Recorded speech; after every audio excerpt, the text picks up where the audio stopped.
بچوں کے دل میں نبی کریم صلی اللہ علیہ وآلہ وسلم کی محبت راسخ کرنا۔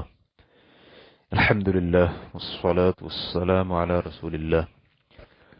سوال کیا گیا ہے، ہم اپنے بچوں کے دلوں میں نبی اکرم صلی اللہ علیہ وآلہ وسلم کی محبت کس طرح پیدا کر سکتے ہیں؟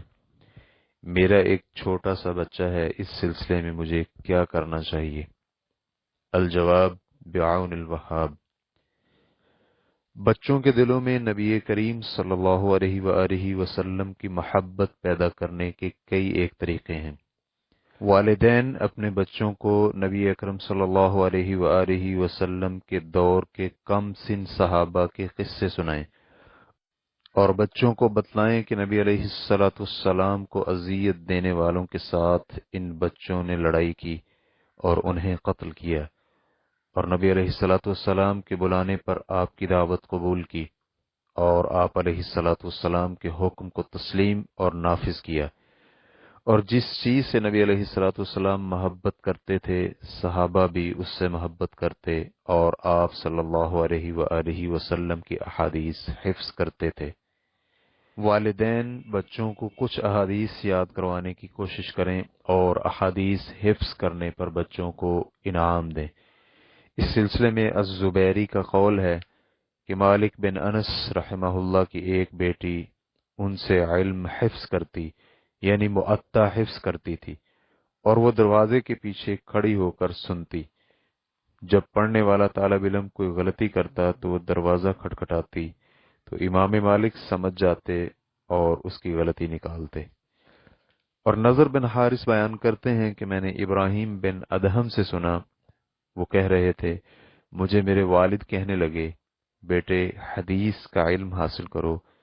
تم جو حدیث بھی سن کر یاد کرو گے تمہیں ایک حدیث کے بدلے 1 درہم ملا کرے گا۔ تو میں نے حدیث کا علم اس طرح حاصل کیا۔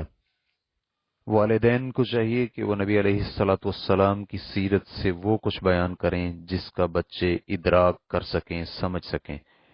اور جنگوں کو بھی بیان کریں،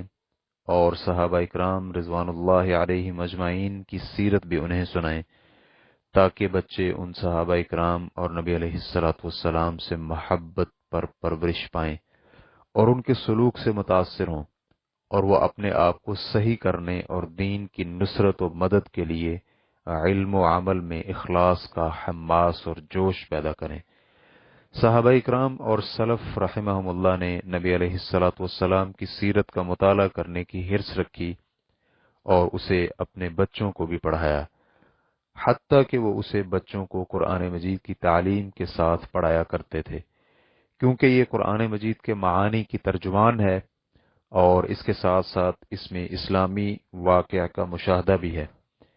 اور نفس میں اس کی عجیب تاثیر پائی جاتی ہے،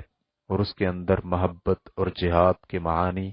اور انسانیت کو گمراہی سے نکال کر ہدایت کی طرف لے جانے کا مفہوم پایا جاتا ہے، اور باطل سے نکال کر حق کی طرف لے جاتا ہے،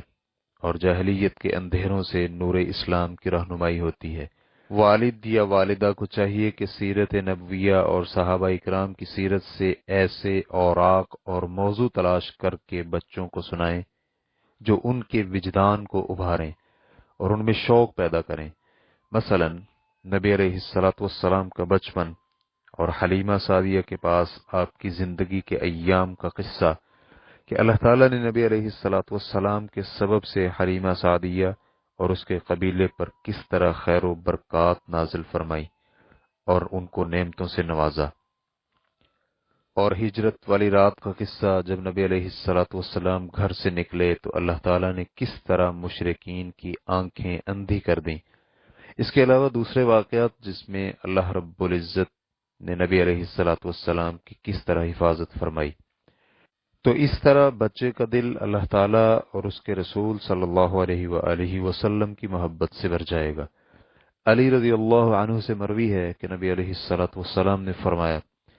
اپنی اولاد کو 3 خصلتیں سکھاؤ، اپنے نبی کی محبت اور نبی علیہ الصلاۃ والسلام کے اہل بیت کی محبت اور قرآن مجید کی تلاوت، کیونکہ قرآن مجید کے حافظ اس روز اللہ کے سائے میں انبیاء اور اصفیاء کے ساتھ ہوں گے، جس دن کوئی سایہ نہیں ہوگا۔ اسے امام سیوطی رحمہ اللہ نے الجامع الصغیر صفحہ نمبر 25 میں روایت کیا ہے، اور علامہ البانی رحمہ اللہ نے جامع الصغیر صفحہ نمبر 36 حدیث نمبر 251 میں اسے ضعیف قرار دیا ہے۔ کاش والدین اپنے بچوں کے لیے روزانہ سیرت نبوی کے درس کا اہتمام کریں، جس میں بچے چھوٹی چھوٹی کتابیں پڑھا کریں، یا پھر ماں یا باپ بچوں کی عمر کے مطابق کوئی باب چن کر پڑھایا کریں۔ ریفرنس کے لیے دیکھیے تنشئۃ الفتاة المسلمہ، تالیف حنان الطوری، صفحہ نمبر 171۔ اسلام کیو اے ریکارڈنگز، مؤسسۃ الشیخ صالح المنجد، المملکۃ العربیۃ السعودیہ، فتویٰ نمبر 21215۔ والسلام علیکم ورحمۃ اللہ وبرکاتہ۔